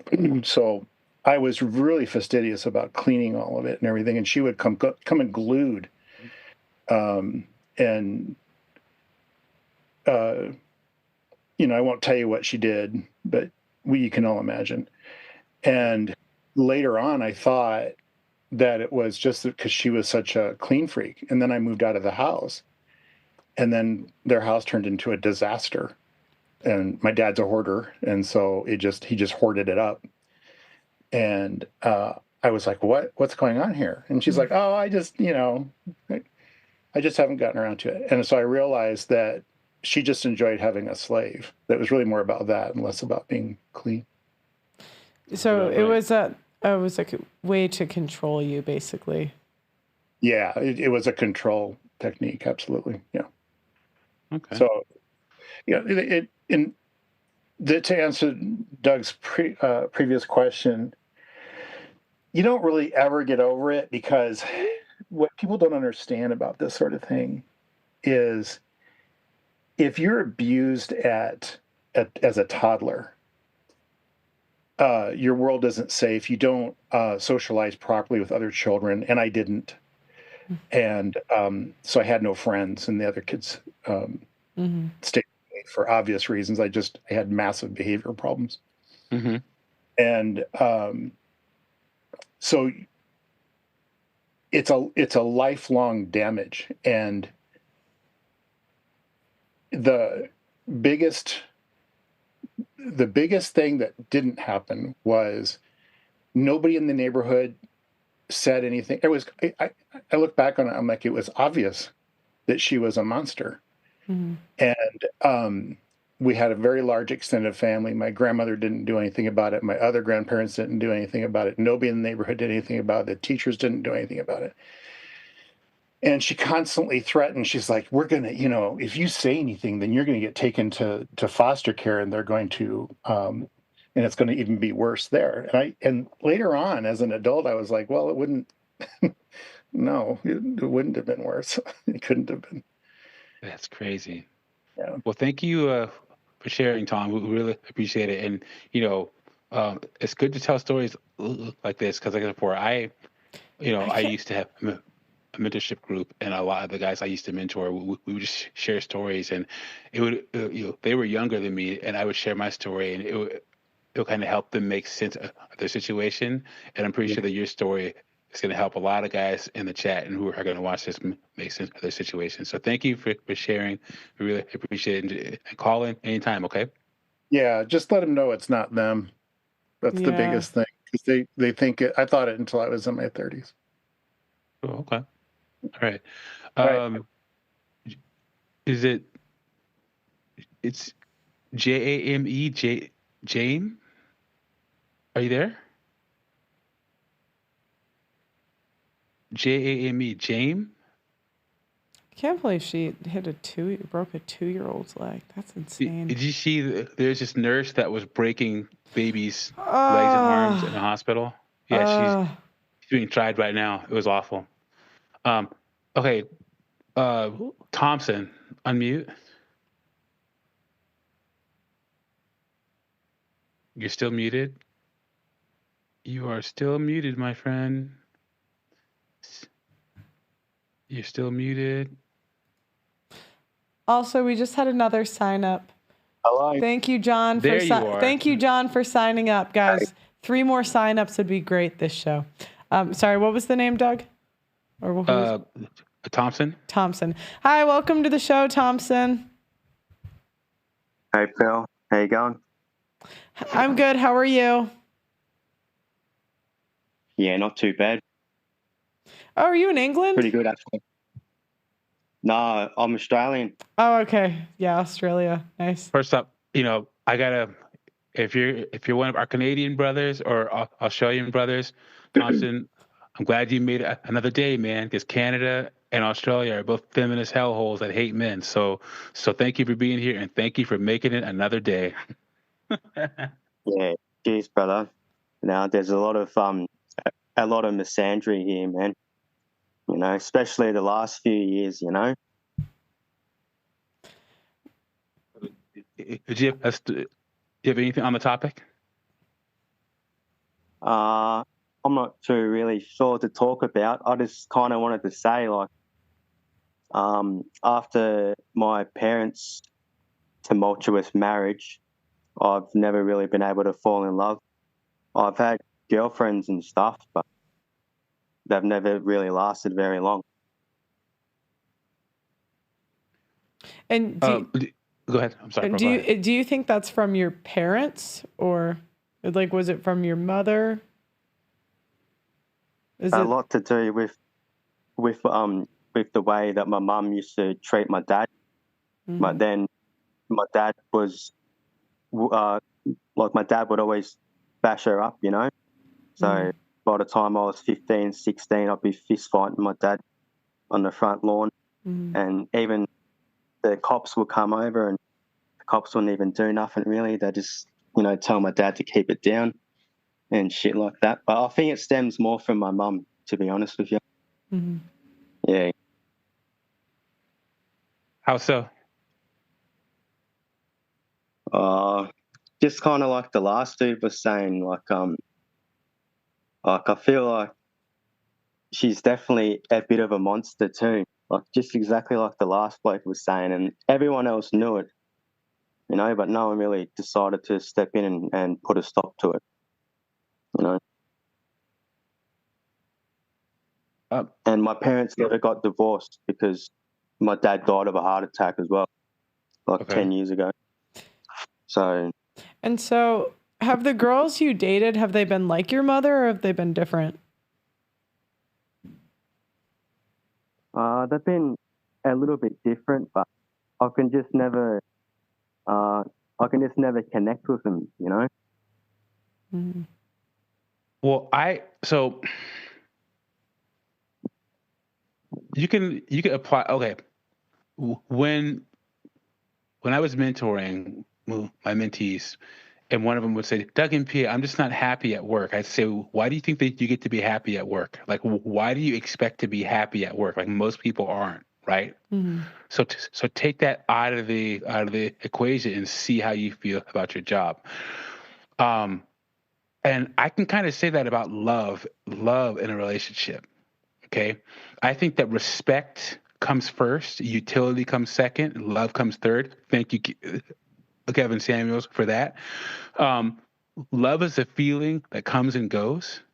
So when you're getting to know a woman, see if she could earn your respect first, and then you can build a life together where you're both living a life that you can't live by yourself. And then love should come after that. So don't think that love is the most important thing to get in a relationship, because it's not. Love is a feeling. It comes and goes. But people have to earn and maintain your respect. Okay? So I would recommend, don't be looking for love so much. Mm. Look for a woman that respects you first. Men want respect, women want love. Okay? So maybe don't focus so much on loving a woman. If she earns your respect and you guys are in a relationship, or you get married or whatever, and you're living a life, a quality life that you can't live by yourself, the love will come. Yeah, definitely, man. I'm definitely big on respect too. I think that's why I probably couldn't fall in love with them, because I just felt like they didn't respect me, you know? Yeah. As well. Do you still have a relationship with your mother or no? Yes, I do. I don't live with my mum, but I still go around and help her sometimes if she needs it. How do you? Does she ask you for help, or do you give it to her freely, like willingly? A little bit of both, man. To be honest with you, you know, because I'm out of all my siblings, I probably live the closest. Yeah, I do live the closest, actually. Yeah, to my mum. Okay.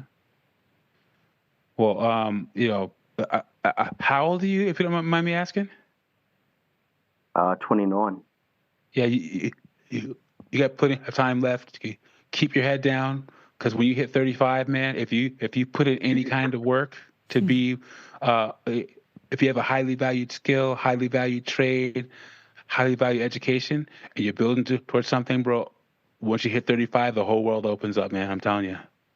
So just keep your head down and just really think about this whole love thing I told you, man. Don't be looking for love. Respect, utility, love comes after that. Yeah, definitely, mate. Definitely, brother. Well, thanks heaps for having me on, guys. Thanks, Pearl. Yeah, thanks for calling in. Call in anytime, okay? Yeah, no worries. No worries, mate. Take it easy, huh? Thank you. And then James is still there. James, are you there? Yeah, I'm here. James or Jame? Jame. Jame? No S. I've never heard someone with that name before. Yeah, it's been my name for a minute now. Yeah, I like it. It's a nice name. What's your mother's story? So I guess my story is not as bad as everyone else's, but my mom had me pretty young. She was 15 when she had me. Oh, wow. So she was a kid raising a kid. Mm. I'm the oldest of 7. I have a pretty unique lifestyle now, and I think that the way that things gone with my mom when I was younger kind of spearheaded that.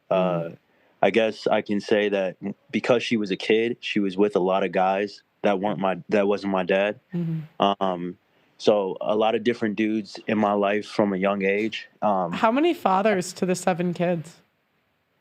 Shit. My mom's black. I'm black. So I want to say I don't have any siblings with the same dad. So 7 different. Oh my gosh, that's crazy. No I offense. think no, not taken. Holy None shit, taken. 7. Right.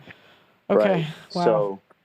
So it's just it was crazy, right? Mhm. She's trying to figure out her life while still trying to be my mom. Mhm. So obviously, that comes with problems. I remember in high school, fighting her boyfriend at the time, and her even looking conflicted with her 16-year-old and her boyfriend, like whose side to choose, Yeah. just because, how things were. So for me, I think that affected me, but I think I used it in a more positive way, because like I was the one who was telling you guys to interview my family, because right now I have 5 wives. I live in LA and we have 11 kids, and so one of the ways that I kind of put all that together was because I didn't want to be absent in my kids' lives, because what happened to my to me when I was a child. You have 5 wives in LA?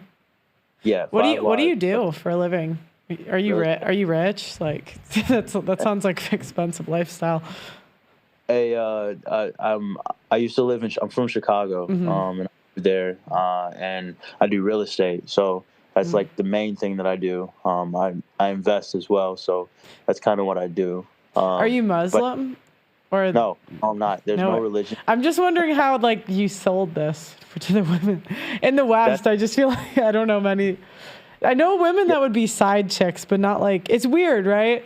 Women will be side chicks, but they won't be a second wife. Isn't that weird? Yeah, exactly. I mean, I never thought about that, Pearl. That's a good point. No, I like there's so many women that do the side chick thing in situationship, but it's like they won't be a second wife. I don't know. I don't know any of that. Well, apparently they will, according to you. So I'm curious. honestly, Pearl, I think we would have a good conversation. If you guys if you have free time, check out our family page, and you might get curious. What's it called? It's Next Gen Barrett. They're saying you're trolling in the chat. I'm not. You're not? Okay.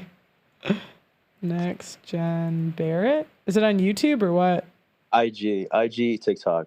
Oh, no, I see you. You're on YouTube too, I think. Yeah, probably. Oh, wow. It's like a blonde woman in the middle. And then, right? Is it the picture like you're in the middle, blonde? And there's like I'm not 2. even, It looks like you got like an Asian, 3 Latinas, and a blonde. Is that right? No. It's it's 4 Latinas and a blonde. Oh, okay. The picture's kind of blurry. I couldn't tell. Wow. So you have 11 kids. Are you from Chicago too? Yeah, I'm from Chicago. Did you grow up in DuPage? No.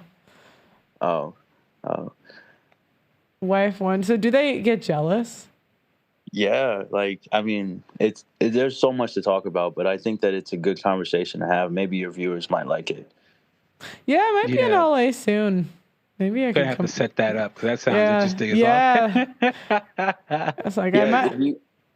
I don't know if the people post on YouTube as much, but IG, you definitely see a lot of hate, and they're saying like a lot of red pill, and people were telling me like, hey, hit up Pearl, she definitely would love you. So I was like, for sure. Yeah, I'm gonna be in. You said you're in LA. I'll be there in April, so maybe I could bring a camera crew and just see. Yeah, come to the house. Come to the house. Cool. Yeah. Wow. And so you essentially did this because did you feel like you couldn't be monogamous? I'm guessing. Yeah, exactly. Like really early in my life, I was like, it just wasn't for me. And I was lying at first, a lot of cheating, to be honest with you. Mm-hmm.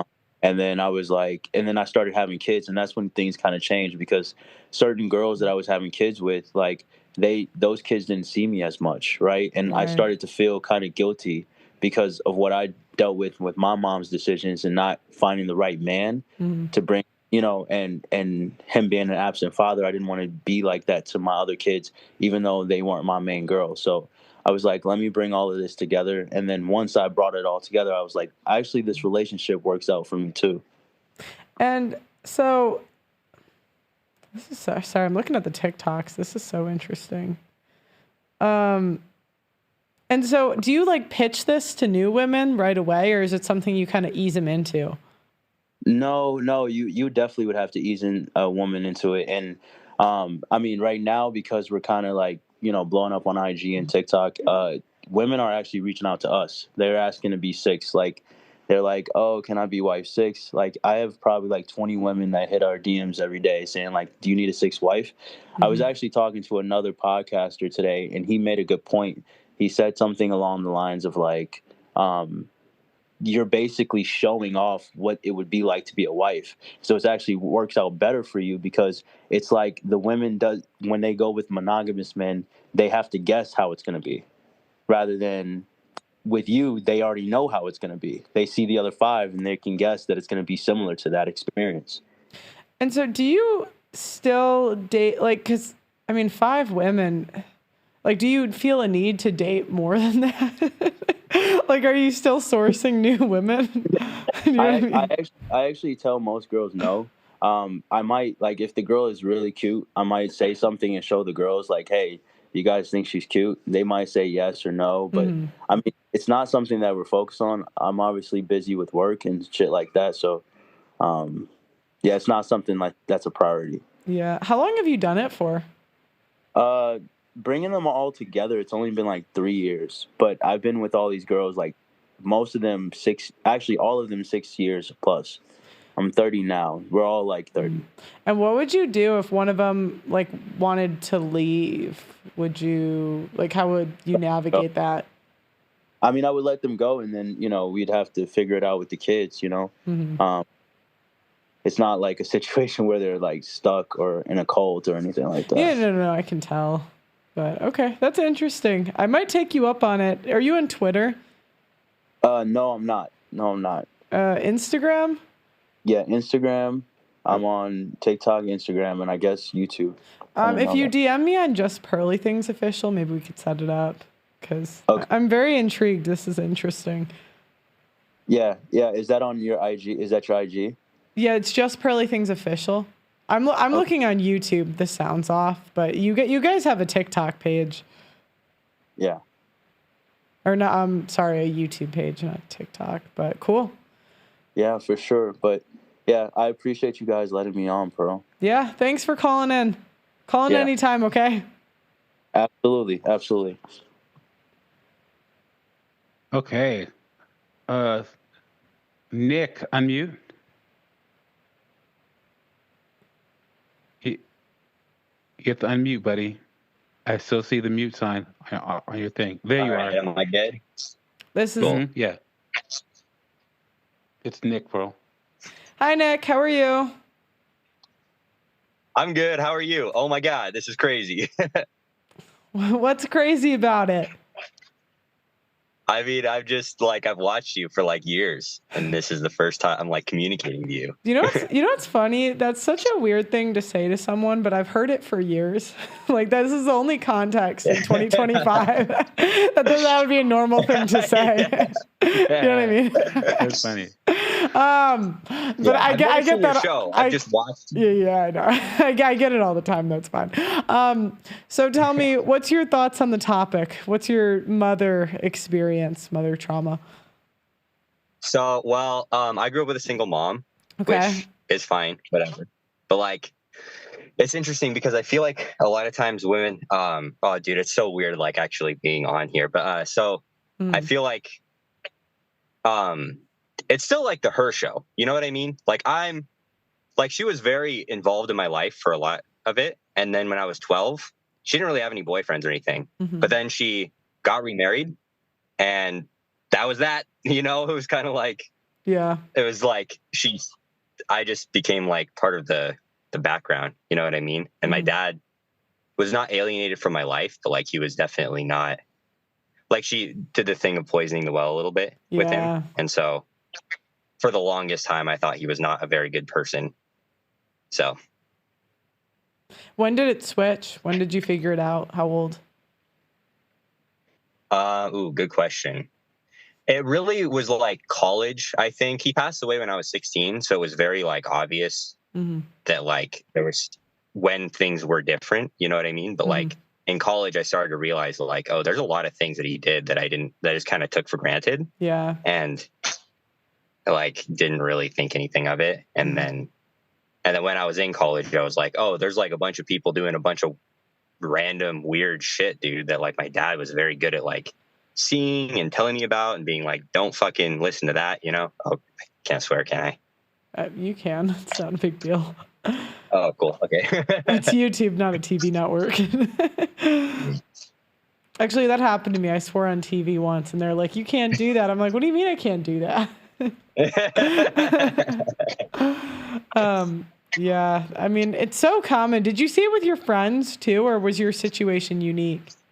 Dude, I mean, there's just this kind of idea that like the men in the family are not that great, I feel like. No, even with my friends who had like good quote unquote married parents or whatever. But like it just always seemed like the dads were like second class or whatever. And even like with teachers and stuff like that, right? Because when you're growing up, most of your teachers are women. And so they kind of assume that the moms are the better parent. And the dads are like, yeah. Which kind of like helps to poison the well a little bit. You know what I mean? You're like, oh, okay. Like even recently, it's crazy. So I'm 30 now. So my dad died like 14 years ago. And so there was one lady that I was staying with while I was in a different city. And she knew me when I was really little and knew my mom and knew my dad and stuff like that. And I was like, oh, it's interesting because I have a lot of things that like are similar to my dad that I didn't even realize until way later. And she goes, yeah, but he had a lot of demons that you don't have. And I was like, fuck off, lady. That's funny. I've heard that before, the demons. That's so funny. Dude, it was crazy. That's like almost a direct quote too. I was like, don't talk about him like that. Fuck you. Yeah.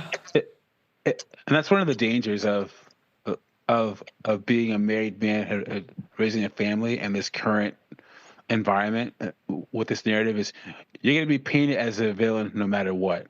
You can even see it. There are wholesome videos of like a father with like his son or daughter, and women will always find a way to like make it about women or start tearing the guy down.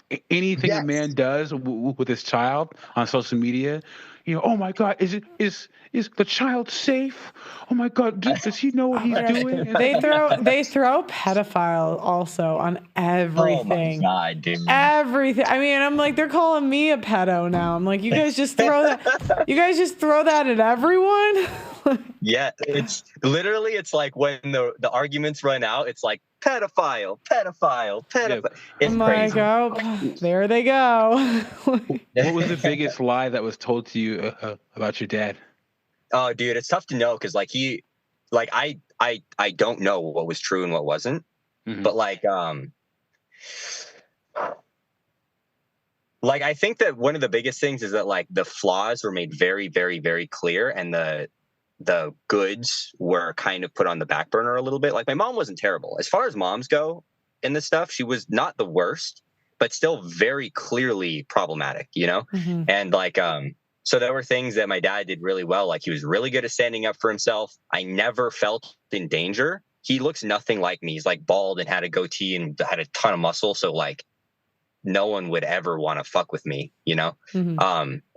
And he had really strong morals. So like if like after he passed away, like almost a year later, there was one guy that was like, I told him like, oh yeah, he passed away because he knew my dad, and he was like, oh, how is he? And I was like, oh, he died. And he's like, oh, that sucks. He was the kind of person you always knew if he was in the room. And it was funny because the way that he said it sounded like it was not necessarily a compliment, but it was turned into a compliment. Because if you always know someone's in the room, that's not always a good thing, you know? Right. And so like, I think that was one thing that he was really good at, is just being like, look, if there's something that is wrong here, even if everyone else disagrees, I am going to be the one to say like, no, this is how it should be. Fuck all you.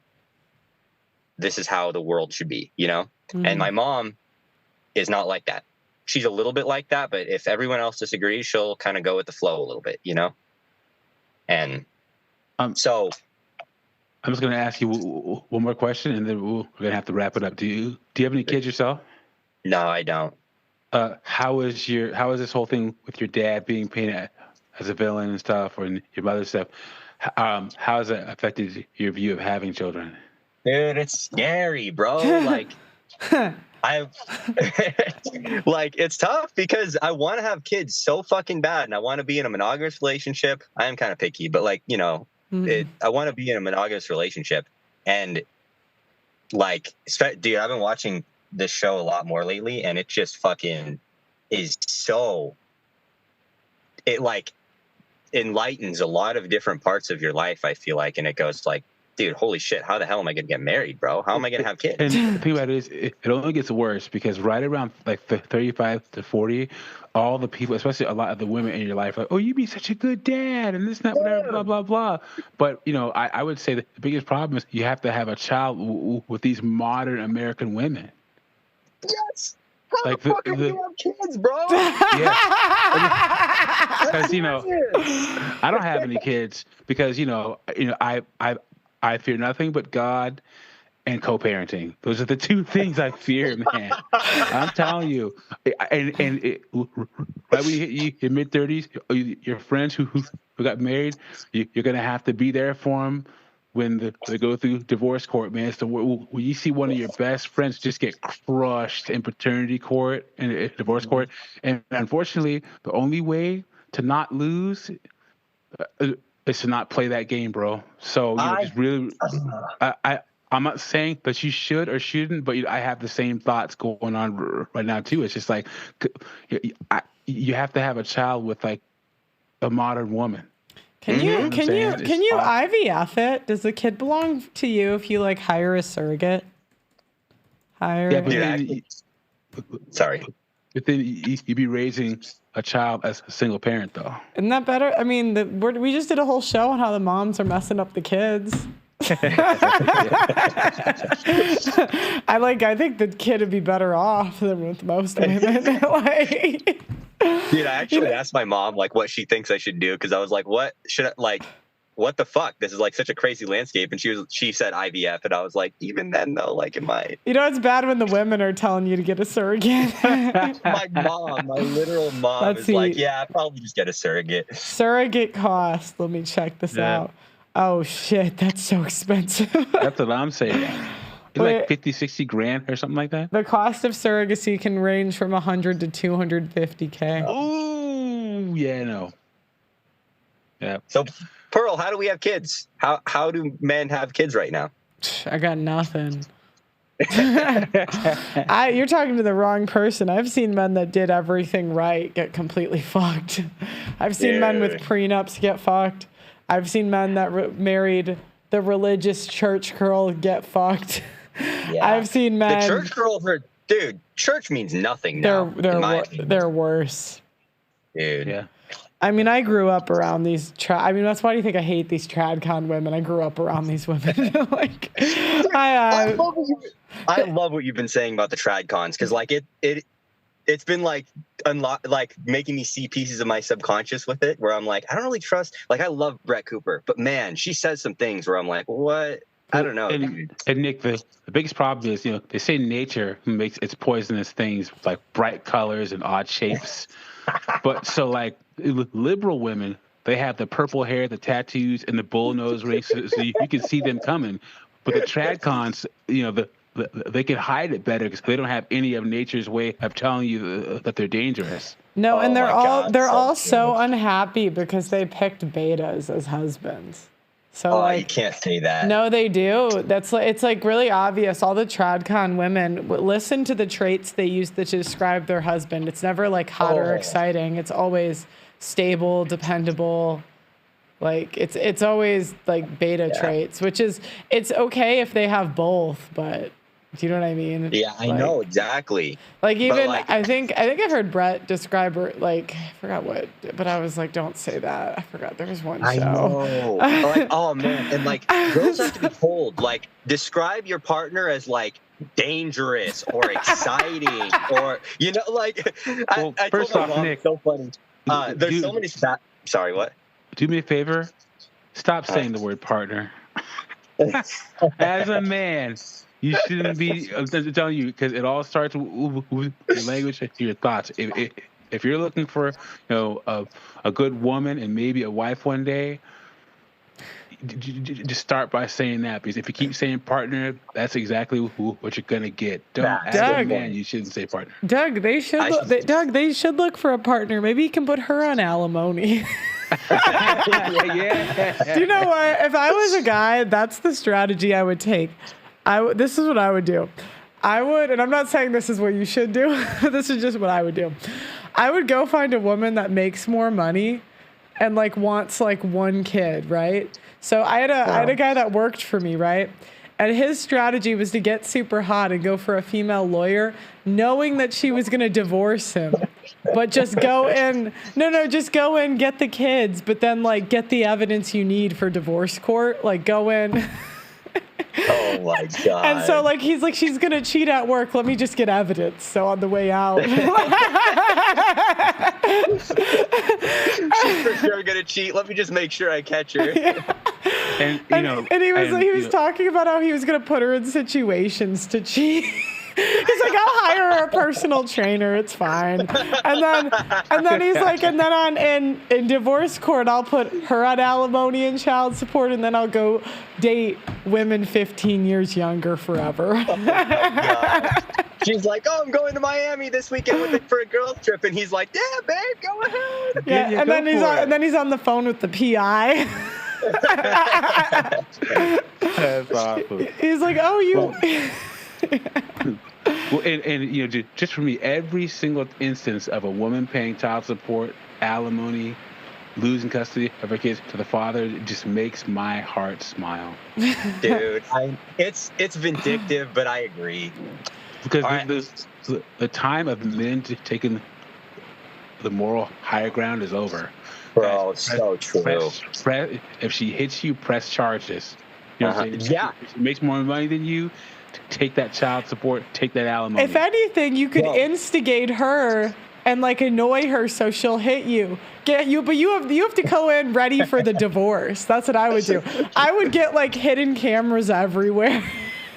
Oh my God, dude. I would. It's crazy though. Yeah.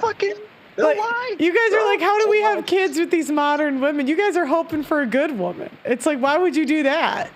Oh, yeah, true. We just need to have kids with the worst women that we know for sure will fuck us over. Yeah, I would just like expect the worst. I wouldn't go in.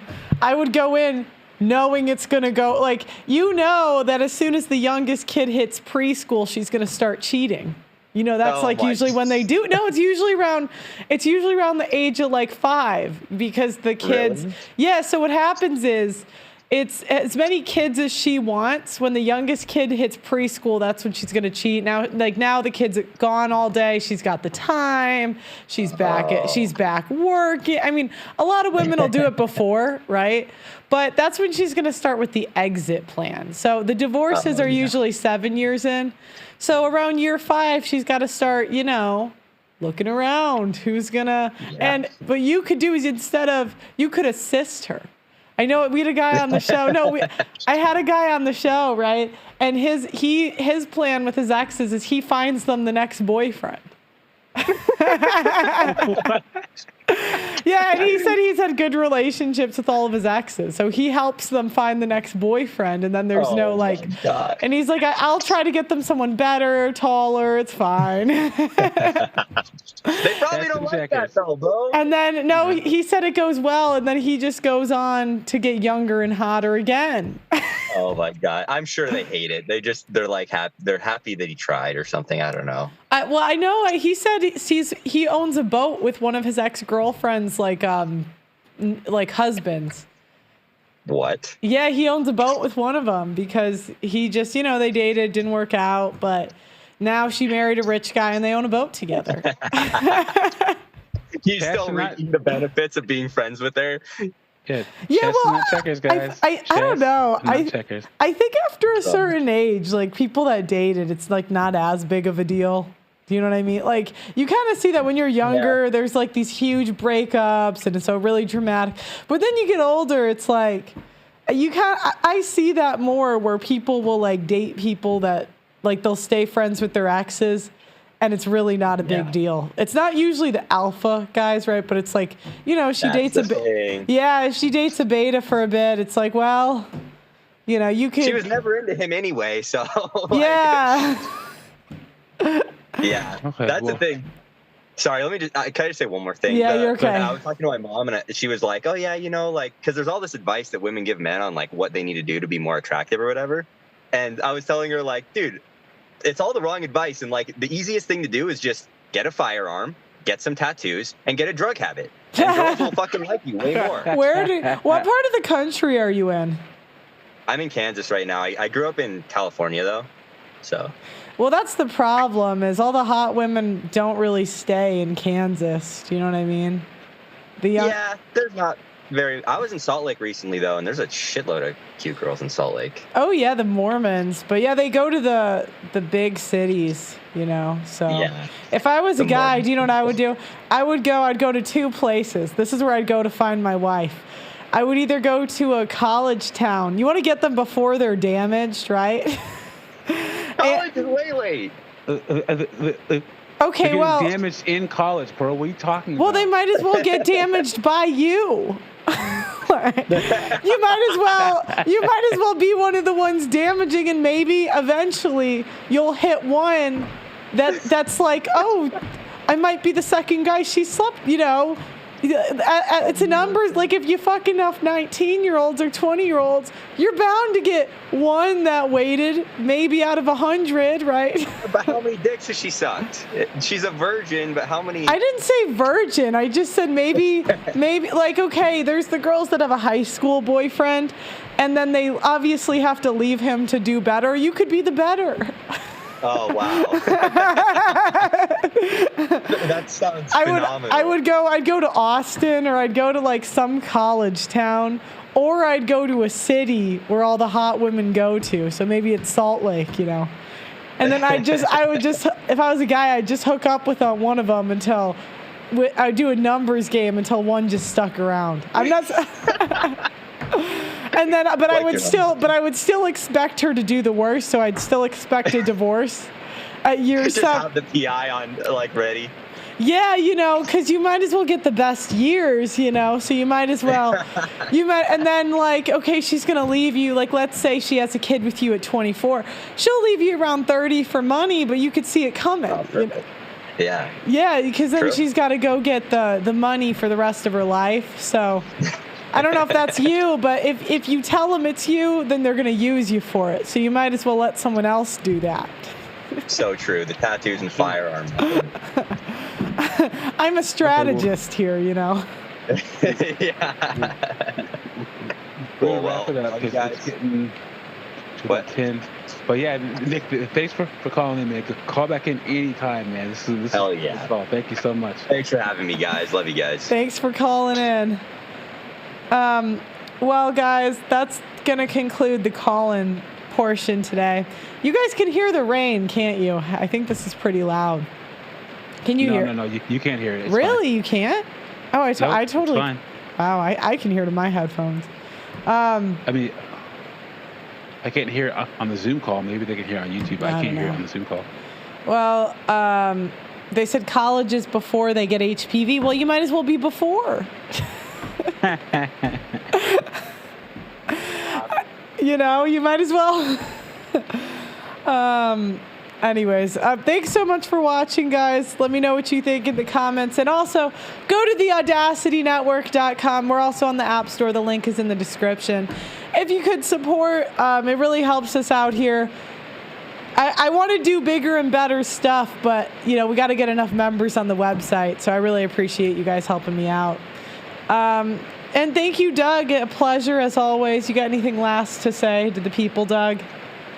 No, guys, there's a lot of scumbag mothers out there. I'm hoping that one day we judge mothers as harshly as we do fathers. And, try to share your stories with your friends, guys, because a lot of guys out there had awful mothers, and they think that they're the only one, or their mother was the absolute worst, like the worst one, and most of the time it's not. So, yeah. That's all I got. Well, thank you guys. Like the video on your way out and subscribe, and I'll see you guys tomorrow. Bye.